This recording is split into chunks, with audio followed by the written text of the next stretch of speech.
For my modeling project, I was chose to do synaptic communication, which is the process of moving a message from one location to another, specifically one cell to another cell.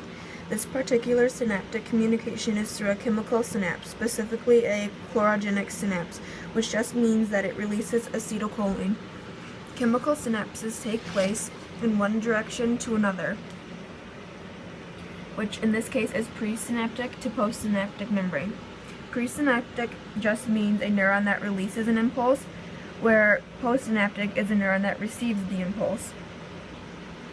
In this example of synaptic communication, we will be going through the 4 steps in a chlorogenic synapse.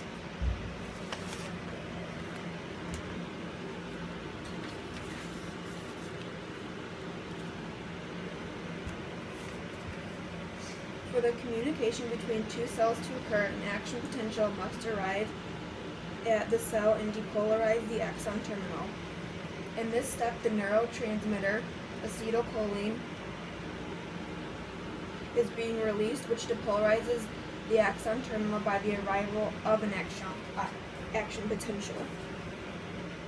In the first step, for the communication between 2 cells to occur, an action potential must arrive at the cell and depolarize the axon terminal. In this step, the neurotransmitter, acetylcholine, is being released, which depolarizes the axon terminal of a presynaptic neuron by the arrival of an action potential.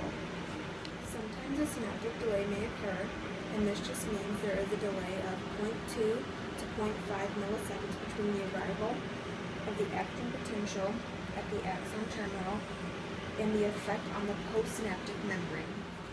In the second step, extracellular ions into the axon terminal, triggering the exocytosis of acetylcholine.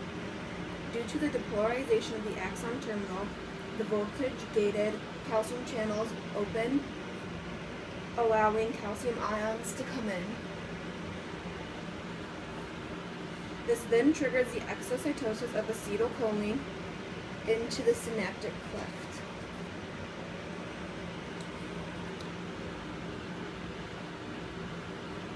After that, the release of acetylcholine stops since the calcium ions are being removed and pumped out of the cell or brought into the mitochondria. The third step contains acetylcholine binding to the receptors and depolarizing the postsynaptic membrane. Acetylcholine is diffused across the synaptic cleft towards the receptors on the postsynaptic membrane. This increases the permeability of sodium, creating a depolarization in the postsynaptic membrane.